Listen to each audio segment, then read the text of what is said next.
ان سب کو ہم نے دیکھا کہ انہوں نے کیسے گزرے. عز الدین عبدالسلام جیسے قاضی گزرے کہ جنہوں نے بادشاہ کو کٹہرے میں کھڑا کر لیا. لیکن ہم دیکھتے ہیں کہ ہماری جو ماتحت عدلیہ میں یکایک ایسے فقہا پیدا ہو گئے ہیں جو عدت کے کیس کو نہ صرف درست انہوں نے ایک گواہی کا معیار بدل دیا بلکہ اس کو قابل سزا قرار دے دیا. تو پہلے تو ان فقیہوں کو بلا کے پوچھنا چاہیے کہ جناب یہ بتائیں نا کہ آپ کا استدلال کیا ہے, اور پھر جس کیس پہ سزا نہیں بنتی اس پہ آپ نے سزا دی ہے اور اتنی تیزی سے دی ہے. یہی معاملہ سائفر کیس میں ہوا کہ کس طریقے سے گواہیاں بلائی گئیں. صبح جناب 11 بجے کیس 12 بجے تک 342 کا بیان ہو رہا ہے, شام کو 77 صفحے کا فیصلہ آ جاتا ہے. بات یہ ہے کہ آخر یہ تو پوچھے نا ان کو بلا کے. اور دیکھیں ہم یہ جان چکے ہیں عدلیہ کے جو اسلام آباد ہائی کورٹ کے 6 معزز ججوں نے جو خط لکھا ہے اس میں واضح طور پر کہا گیا کہ لوور عدلیہ پہ جو ماتحت جوڈیشری ہے اس کے اوپر دباؤ ڈالا گیا اور ایک جج صاحب کو پھر ہٹنا پڑا. تو پھر آپ اس طرح کے فیصلے کو 2 ہی صورتیں ہو سکتی ہیں, یا تو جج بہت نالائق تھے کہ انہیں نہ قانون کی منشا کا پتا تھا, نہ انہوں نے قانون کا اطلاق دیکھا تھا, نہ انہوں نے درست گواہیاں اور چیزیں دیکھی تھی.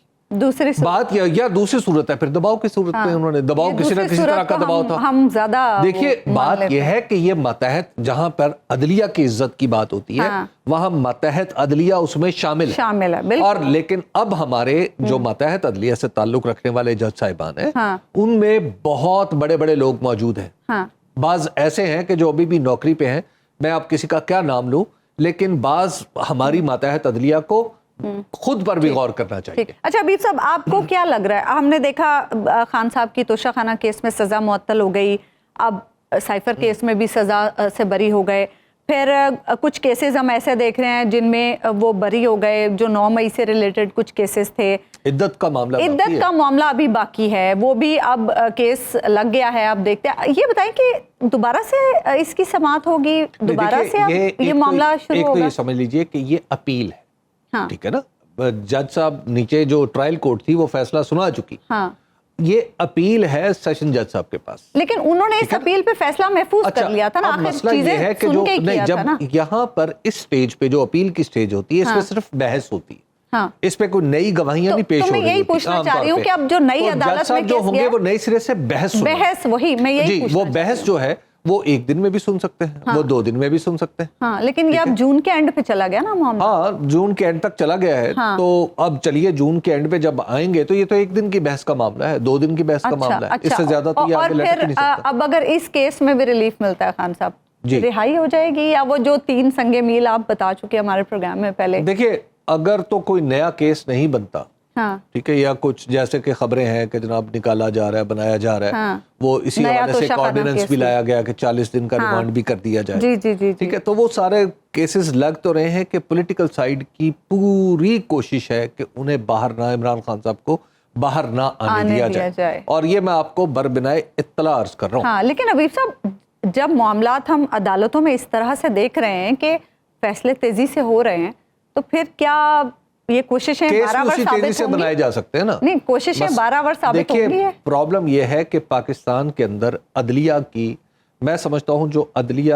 میں یعنی جہاں اصلاح کی ضرورت ہے نا, وہ یہ ہے کہ کیس آیا کہ کچھ کیسز ایسے ہوتے ہیں کہ انہیں پیش کرنے والے کے منہ پہ نہیں مارا جا سکتا, تو ان کی طرف فائل ضرور جج صاحب ایسے پھینکے. اچھا, ٹھیک ہے, اور ان پہ جرمانہ کرے, سماعت کے لیے منظوری, یعنی آپ پہلے اس بات پہ بحث ہو جائے گی اچھا مینٹینیبل ہے یا نہیں ہے. ٹھیک ہے, کچھ کیسز تو ایسے ہیں کہ جن کو بالکل اٹھا کے باہر پھینک دینا چاہیے. اب یہ جیسے مثال کے طور پہ جو ہمارے شاہ محمود قریشی صاحب کے اوپر کیس بنا ہوا ہے, وہ کیا ہے, وہ جی لاہور میں, وہ لاہور میں تھے ہی نہیں, ٹھیک ہے. اب مسئلہ یہ ہے کہ وہ اس کیس کے اوپر بحث ہو رہی ہے, اچھا تفتیش ہو رہی ہے, یہ ہو رہا ہے, وہ ہو رہا ہے. بھائی دنیا میں اہل بائی جو ہوتی ہے, یعنی اپنی اس موقع واردات پر عدم موجودگی, یہ بہت بنیادی قسم کا حق ہے جو ضمانت کے لیے کافی ہوتا ہے. جی بالکل. لیکن آپ دیکھ لیں کہ اس کیس میں ریمانڈ بھی مل رہے ہیں. اب یہ کچھ نہ کچھ تو ہماری عدلیہ کو بھی سوچنا چاہیے. ہمارے قانون ساز تو خیر کیا سوچیں گے جو جس طرح کے یہ قانون ساز ہیں فارم 47 والے، لیکن بہرحال کسی نہ کسی کو تو سوچنا چاہیے۔ اب ان کے پاس ایک ہی چیز بچی ہے، کیا؟ وہ یہ ہے کہ جو بھی فیصلہ ہو رہا ہے ہمیں جج صاحب پہ اعتماد دیں۔ اچھا، لیکن حبیب صاحب ابھی ہم مخصوص نشستوں والے معاملے میں دیکھ رہے ہیں تحریک انصاف بھی تو چیف جسٹس صاحب پہ عدم اعتماد کا اظہار کر رہی ہے، کیا یہ اعتراض ویلڈ ہے پاکستان تحریک انصاف کا؟ دیکھیے، پاکستان تحریک انصاف کو جناب چیف جسٹس قاضی فائز عیسیٰ کی وجہ سے سیاسی نقصان تو، یعنی ان کی وجہ سے نہیں، سوری معاف کیجئے گا، ان کے فیصلے کی وجہ سے، بالخصوص وہ فیصلہ جس میں ان سے انتخابی نشان واپس لیا گیا تھا۔ ٹھیک، اور یہ کوئی چھوٹا فیصلہ نہیں تھا، اس کے چھوٹے اثرات نہیں تھے۔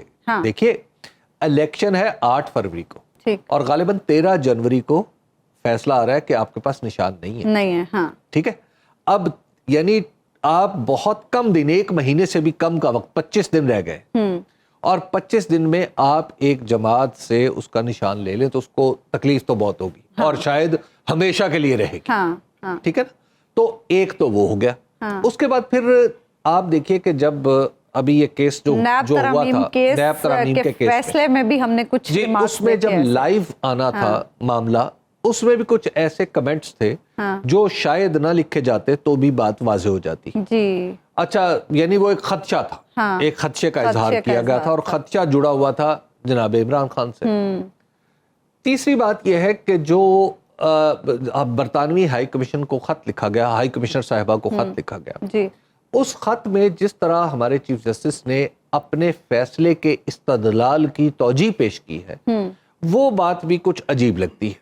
اس میں لکھا ہوا ہے کہ ایک ایسی پارٹی جو بڑی ہو اور اس نے جمہوریت کا دعویٰ بھی کرتی ہو تو پھر اس کے اپنے اندر جمہوریت نہ ہو، وغیرہ وغیرہ۔ یہ استدلال کتنا بھی درست کیوں نہ ہو، جب یہ عدالتی فیصلے سے باہر نکل کے کسی دوسرے کاغذ پہ چڑھے گا تو پھر پولیٹیکل پارٹی کو تکلیف ہوگی۔ جی، ٹھیک ہے، تو اب لیکن اگر آپ مجھ سے پوچھیں کہ جسٹس قاضی فائز عیسیٰ، مجھے ایسے لگتا ہے کہ وہ قانون اور دستور کا دامن کسی صورت ہاتھ میں سے نہیں جانے دیں گے۔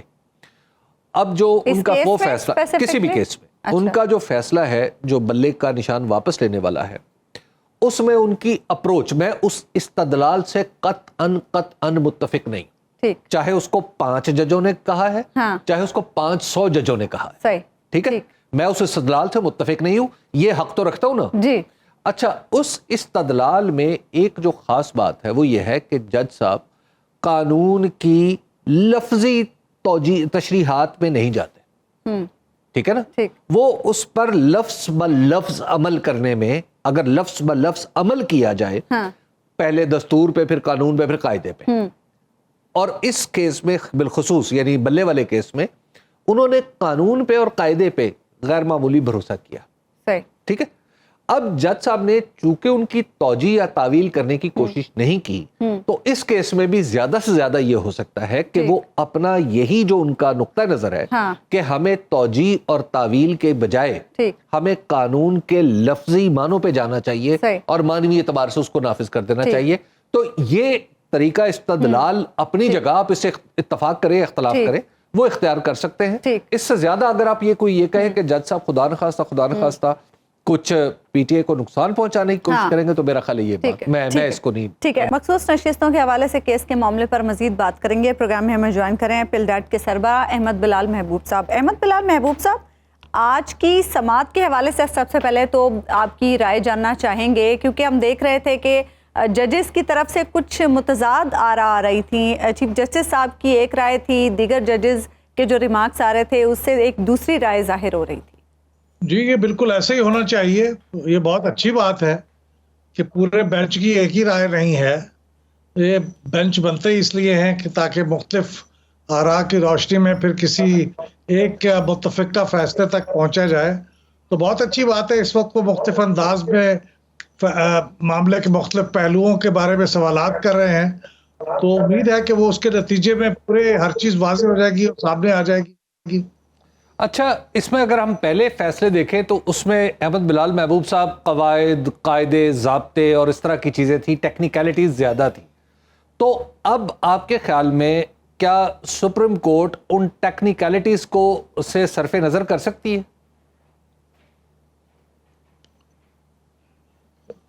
دیکھیے ٹیکنیکلٹی سے صرف نظر تو نہیں کر سکتی، لیکن جو کانسٹیٹیوشن کی منشا ہے وہ بعض اوقات اوور رول کرتی ہے قوانین کو اور قواعد کو۔ اگر کانسٹیٹیوشن کی منشا یہ ہے کہ کسی پارٹی کو اس کی تعداد کے مطابق مخصوص نشستیں ملنی چاہیے، تو پھر باقی باتیں تو ثانوی ہوتی ہے نا۔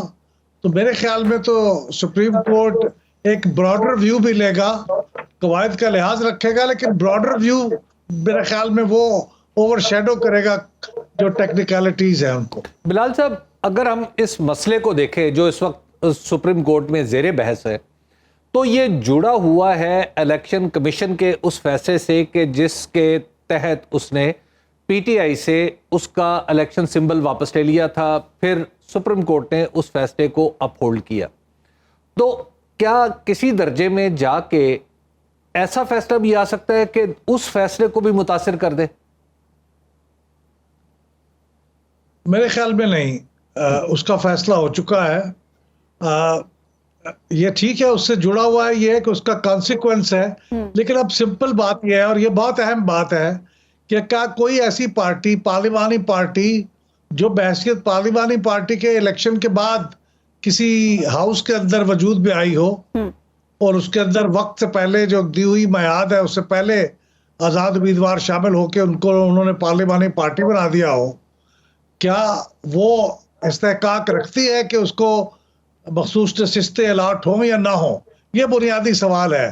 میرے خیال میں وہ رکھتی ہے، لیکن اب ظاہر ہے فیصلہ اور انٹرپریٹیشن تو سپریم کورٹ نے کرنا ہے۔ لیکن جی بلال صاحب، جسٹس جمال مندوخیل صاحب نے یہ آج ریمارکس دیے کہ بلے کے نشان کے فیصلے پر عوام کو مس گائیڈ کیا گیا، آزاد امیدوار پی ٹی آئی میں بھی شامل ہو سکتے تھے، کوئی پابندی نہیں تھی۔ بالکل، میں تو ہمیشہ سے اس بات کا قائل رہا ہوں کہ یہ پی ٹی آئی کو اپنی ایک پارلیمانی پارٹی تشکیل دینی چاہیے تھی الیکشن کے بعد، اور آزاد امیدواروں کو اس میں شامل ہونا چاہیے تھا۔ کوئی قانون ایسا نہیں ہے جو انہیں اس کام سے روکتا ہو۔ تو میں تو اس رائے سے بالکل متفق ہوں۔ تو پھر مس گائیڈ کس نے کیا؟ آپ کیا سمجھتے ہیں مس گائیڈ، عوام کو مس گائیڈ کس نے کیا؟ میرے خیال میں یہ جو قانونی ماہرین تھے جو مشورے دے رہے تھے پی ٹی آئی کو، وہ غالباً مس گائیڈ کر رہے تھے کہ دیکھیے پی ٹی آئی میں شامل ہوں گے تو اس کے پاس تو نشان نہیں ہے، اس لیے اس میں شامل ہونے کی بجائے ہم یہ کسی ایسی پارٹی میں شامل ہوں جس کے پاس سمبل ہے۔ حالانکہ میرے خیال میں سمبل کا معاملہ جو ہے وہ بالکل اس سے کوئی ریلیونس نہیں رکھتا۔ اب سمبل کی کیا حیثیت ہے؟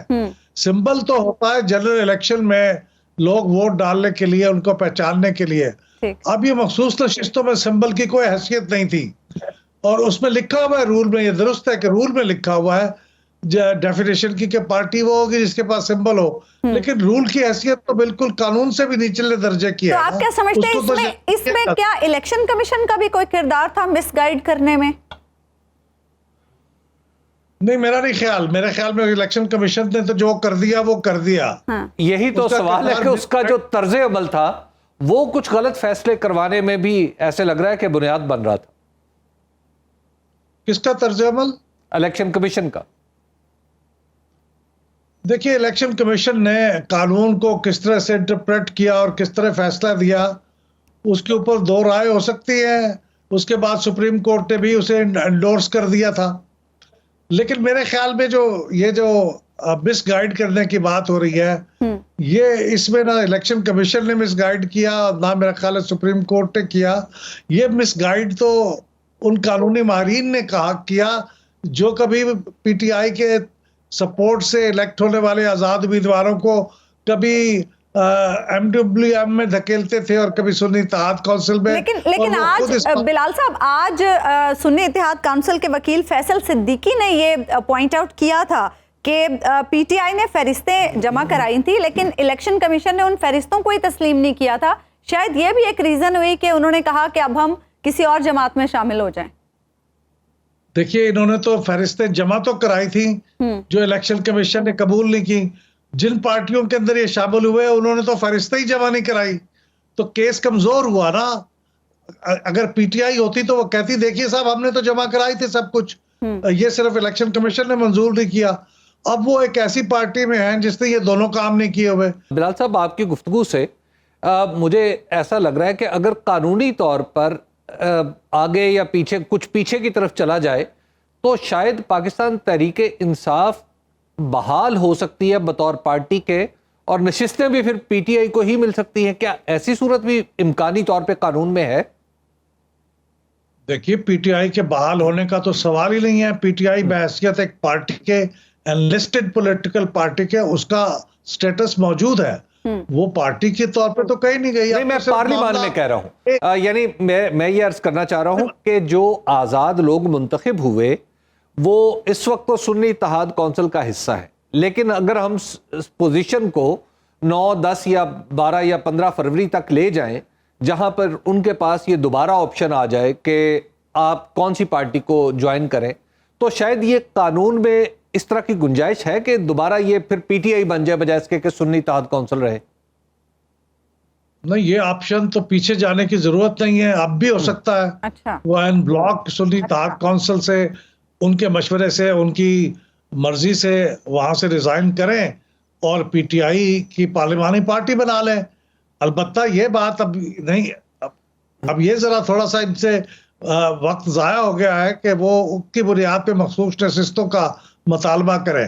وہ پیچھے نہیں جا سکتا، لیکن میرے خیال میں اس بنیاد پہ سنی اتحاد کونسل کا استحقاق بھی مضبوط ہے کہ ان کو مخصوص نشستیں ملنی چاہیے، کیونکہ وہ پارلیمانی پارٹی ہیں، ان کے پاس نشستوں کا استحقاق ہے. اچھا، اور بلال صاحب ہمارے پاکستان میں ایک خاص فضا بھی ہوتی ہے جس میں بعض اوقات قانون کی پتنگ اپنا راستہ بناتی ہے. ہوا جدھر کی ہو بعض اوقات پتنگ اس طرف جاتی ہوئی لگتی ہے. تو اس وقت بھی پی ٹی آئی کو کچھ تھوڑا سا تحفظ ہے، ان کے تحفظات ہیں خاص طور پر چیف جسٹس کے حوالے سے. تو جیسے ایک فیصلہ آیا جس میں بلے کا نشان واپس لیا گیا، پھر چیف جسٹس صاحب نے اگرچہ اس کیس میں نہیں لیکن ایک خط میں ضرور اس کی توجیہ پیش کرنے کی کوشش کی جو کہ ایک غیر ملکی شخصیت کو لکھا گیا تھا. تو آپ کو لگتا ہے کہ پی ٹی آئی کا یہ کہنا کہ ہمیں بینچ کے کمپوزیشن پہ یا کسی ایک بینچ میں شمولیت پہ کسی ایک جج صاحب کی کوئی اعتراض ہے تو یہ اعتراض کچھ درست ہے؟ دیکھیے کسی بھی فریق کو یہ اختیار حاصل ہے، یہ حق حاصل ہے کہ اگر وہ ایسا محسوس کرتا ہے تو اس کا گزارش پیش کر دے بینچ کے سامنے کہ ہمیں جی اس پہ اعتماد نہیں ہے. قانونی طور پہ اور حقوق کے طور پہ تو بات درست ہے، لیکن میں سمجھتا ہوں پولیٹیکلی یہ بات انکریکٹ ہوگی، آپ کو فائدہ نہیں پہنچائے گی، نقصان پہنچائے گی میرے خیال میں ان کو. ٹھیک، کیونکہ یہ استحقاق تو پھر بھی جسٹس جج صاحب کا رہتا ہے کہ وہ اس عدم اعتماد کے اظہار کے بعد وہ خود فیصلہ کریں کہ وہ بینچ کا حصہ رہنا چاہتے ہیں یا نہیں رہنا چاہتے. لہذا اس سے کوئی فائدہ تو نہیں ہوگا، لیکن ایک یہ ہے کہ مزید اینٹیگنائز کریں گے ججوں کو، ان کے اوپر دباؤ بڑھائیں گے. میرے خیال میں یہ ان کے لیے پی ٹی آئی کے لیے درست طرز عمل نہیں ہوگا. ٹھیک ہے، بہت بہت شکریہ احمد بلال محبوب صاحب، آپ ہمارے ساتھ موجود ہیں. ایک بریک ہم لیں گے ناظرین، بریک کے بعد واپس آئیں گے تو حبیب صاحب سے مزید گفتگو کریں. ویلکم بیک ناظرین. بریک سے پہلے ہم بات کر رہے تھے احمد بلال محبوب صاحب سے. حبیب صاحب، احمد بلال محبوب صاحب بھی یہی کہہ رہے تھے کہ چیف جسٹس صاحب پر جو اعتراض پی ٹی آئی کری ہے وہ ویلڈ نہیں ہے. اچھا خیر حبیب صاحب، ایک اور اہم سوال جو اس سماعت سے جڑا مخصوص نشستوں کے معاملے سے، چیف جسٹس صاحب نے یہ کہا کہ ایک مفروضے پہ چلتے ہیں، ایک سیاسی جماعت 100 نشستوں پر انتخابات لڑتی ہے اور ہر سیٹ پر 1 ووٹ سے ہار جاتی ہے، تو جمہوریت کی روح سے وہ 100 کی 100 سیٹیں ہاری ہے، وہ خواتین اور اقلیتی نشستوں کی حقدار نہیں ہوگی، متناسب نمائندگی ایک ہائبرڈ نظام ہے جیسا لکھا گیا ہے. مجھے سمجھ نہیں آئی کہ چیف جسٹس صاحب کیا کہنا چاہتے ہیں. دیکھیے ایک اس میں ایک طرح اس مثال اول تو پہلے یہ سمجھ لیجئے کہ جو مثال ہے وہ سبسٹانس نہیں ہوتی. اچھا ٹھیک ہے نا، مثال جو ہے وہ بات سمجھانے کے لیے ہوتی ہے یا سمجھنے کے لیے ہوتی ہے، لیکن قانون میں مثال کی بڑی امپورٹنس ہے. اچھا ٹھیک ہے، جب وہ کوئی خاص طور پر جج صاحب دیں یا خود بعض اوقات قانون کے اندر مثالیں پیش کی جاتی ہیں، لکھی جاتی ہیں. صحیح، ٹھیک ہے نا، جنہیں السٹریشن کہا جاتا ہے، سمجھانے کے لیے. ٹھیک ہے، اور ان کا بڑا رول ہوتا ہے قانون کے اطلاق میں. اب چیف جسٹس صاحب کی اسی مثال کو لے لیں. اچھا اب اس مثال کو ذرا تھوڑا سا الٹا دیں وہ یہ ہے کہ فرض کیجئے پاکستان کی 266 قومی اسمبلی کی نشستیں ہیں, ان سب پہ تمام پولیٹیکل پارٹیز الیکشن لڑ رہی ہیں اور سب پہ آزاد بھی لڑ رہے ہیں الیکشن. فرض کیجئے کہ تمام آزاد لوگ ایک ایک ووٹ سے جیت جاتے ہیں, تو پھر یہ جو مخصوص نشستیں ہیں کس کو ملیں گی؟ ہاں یہ بات آپ پہلے بھی کر چکے ہیں حبیب صاحب. دیکھیے بات یہ ہے کہ قانون جو سٹرکچر ہے ہمارے دستور کا وہ ایک چیز پہ استوار ہے, وہ ہے ووٹ. ہاں اچھا اب آپ ووٹ دیکھیے, ووٹ کیوں قومی اسمبلی کو کہتے ہیں مدر آف آل انسٹیٹیوشن, ٹھیک ہے نا. اب اور وہ ووٹ جو ہے وہ 262 نشستوں پر 266 نشستوں پر پڑتا ہے. وہ یہ ضروری نہیں ہے کہ اس میں کوئی ایک پارٹی ہے یا دوسری پارٹی. اس کے بعد کیا ہوتا ہے, اس کے بعد وہ اسمبلی باقی ساری چیزوں کو جنم دیتی ہے. ان ووٹوں سے سینٹ منتخب ہوتا ہے, ان ووٹوں سے متناسب نمائندگی کے طور پر مخصوص نشستیں آ جاتی ہیں, مخصوص نشستیں آ جاتی ہیں. تو جو ووٹ ہے دراصل یہ اس کی حرمت اور اہمیت کی بات ہے. ٹھیک ہے, اب اگر فرض کیجئے کہ پورے کے پورے لوگ ایوان میں منتخب ہو کے آگے آزاد, اور وہ کہتے ہیں ہم آزاد ہی رہیں گے, تو پھر آپ کی نشستیں کہاں جائیں گی؟ ٹھیک ہے, اس کا مطلب کیا ہے؟ اس کا مطلب یہ ہے کہ آپ کے دستور میں ایک تضاد ہے کہ آپ آزاد امیدوار کو الیکشن لڑنے کی اجازت دیتے ہیں, آپ اسمبلی میں آزاد رہنے کی اجازت دیتے ہیں, ٹھیک ہے, لیکن مخصوص نشستیں نہیں دیتے. وہ آپ سیاسی جماعتوں کو اس کا مطلب یہ ہے جو قانون میں یہ جو باتیں لکھی ہوئی ہیں کہ, اور اس میں جو الفاظ آج فیصل شکیل صدیقی سے پڑھ بھی رہے تھے بینچ کے سامنے, جو اگر دستور کے الفاظ پڑھیں, اگر کوئی بعد میں یہ نہ کہے کہ ہمیں رات 8 بجے بیٹھ کے قانون سمجھانے کی یا بتانے کی کوشش کی جاتی ہے, تو ایسے لوگوں سے میں دست بستہ ہاتھ باندھ کے معافی کا طلبگار ہوں. اس کی زبان بھی یہی بتاتی ہے. ہاں ٹھیک ہے, اس میں لکھا ہوا ہے کہ فار دا پرپز, یعنی برائے مقصد حصول نشست مخصوص. ٹھیک ہے ٹھیک ہے, آپ یہ کام کریں گے. آپ کا پوائنٹ پہنچ گیا ہوگا حبیب صاحب. میں نے کہا وہ بعد میں تانا بھی مل جاتا ہے. اچھا آپ کا پوائنٹ پہنچ گیا. اچھا حبیب صاحب تھوڑا ہم آگے بڑھتے ہیں, مخصوص نشستوں کے معاملے پر ہم نے بات کر لی. حمود الرحمان رپورٹ کا بڑا اس وقت ہم دیکھ رہے ہیں ہنگامہ ہے اس وقت, اور اب تو ایف آئی اے بھی تحقیقات کر رہی ہے. ابھی منگل یا بدھ کو بلایا ہے پی ٹی آئی کے رہنماؤں کو بھی, خان صاحب کے پاس بھی گئی وہ team. Twitter account, X account بند کرنے کی بھی باتیں ہو رہی ہیں کہ اگر وہ کہتے ہیں کہ میرا اکاؤنٹ کوئی اور چلا رہا تھا تو پھر یہ بند ہو جائے گا, ادروائز اگر وہ کہتے ہیں کہ میں نے خود کیا تو پھر غداری کا مقدمہ بھی ہو سکتا ہے. کیا ایسا, مجھے سمجھ نہیں آ رہی کہ ایسا کیا ہے کہ اس پہ اتنا ہنگامہ, اور حکومتی سائڈ سے یہ تک کہا جا رہا ہے ایک اور 9 مئی کی تیاری ہو رہی ہے. ایک شعر عبدالحمید ادم کا کہ تیری زلف میں پہنچی تو حسن کہلائی, وہ تیرگی جو میرے نام آئے سیاہ میں تھی. واہ. بات یہ ہے کہ یہ جو غصہ ہے یہ حمود الرحمان کمیشن رپورٹ پہ نہیں ہے. اچھا, عمران خان کے حمود الرحمان کمیشن رپورٹ کا ذکر کرنے پہ. اچھا دیکھیے مسئلہ یہ ہے کہ حمود الرحمان کمیشن رپورٹ کوئی آ جائے نہیں, یہ بہت پہلے سے ڈی کلاسیفائی ہو چکی ہے, بہت پہلے سے چھپ چکی ہے, سب لوگ اس کو پڑھ چکے ہیں, اور اب تو کتابیں بھی مل رہی ہیں. اب آپ کو بلکہ کتابیں کیا بک بھی رہی ہیں. مجھے اگلے دن ایک صاحب بتا رہے تھے, بڑے جید صحافی ہیں, وہ کہہ رہے تھے کہ وہ کتابوں کی فلاں دکان پہ گئے تو وہاں بڑے بڑے ڈبے رکھے ہوئے تھے. اچھا, تو ظاہر ہے ہر آدمی چاہتا ہے جو کتاب پڑھنے والا ہے وہ پوچھ لیتا ہے کہ بھائی یہ نئی کتابیں آئی ہیں تو کھول کے دکھا دو. تو انہوں نے اس مالک کے دکان سے پوچھا کہ بھائی یہ ڈبے کھول کے دکھا دو, کچھ نئی کتابیں آئی ہیں. انہوں نے کہا نہیں ایک ہی کتاب ہے. کون سی کتاب؟ انہوں نے کہا حمود الرحمان کمیشن رپورٹ. اب بات یہ ہے کہ بھائی حمود الرحمان کمیشن رپورٹ جو ہے وہ طرح مقبول کتاب بن گئی کچھ عرصے کے لیے, خان صاحب نے اس کو انڈورس کر دیا. اچھا اب یہاں سے سوال اٹھتا ہے کہ جب حمود الرحمان کمیشن رپورٹ پہلے سے, تو غصہ کس بات کا؟ ٹھیک ہے, ایک تو عمران خان صاحب ہے, اور دوسری بات دیکھیے جو بار بار ٹویٹ کا ذکر ہو رہا ہے نا, وہ حمود الرحمان کمیشن والا ٹویٹ نہیں ہے, وہ ویڈیو والا ٹویٹ ہے. اچھا, اس میں کچھ ایسی چیزیں ہیں جن پہ شاید حکومت اعتراض کر سکتی ہے. صحیح, اور تحریک انصاف وہ ڈیلیٹ بھی کر سکتی ہے, کیونکہ ہم دیکھ رہے تھے کہ پہلے تحریک انصاف کچھ بیک فٹ پر گئی اس معاملے کے آنے کے فوراً بعد, اور اب پھر کچھ ڈٹی ہوئی سی محسوس ہوتی ہے. دیکھیے اب اس ٹویٹ کو ڈیلیٹ کرنا جو ہے وہ تو کسی بات سے ہوگا. مجھے تو نہیں لگتا کہ پی ٹی آئی والے یہاں تک جائیں گے, یا کیونکہ وہ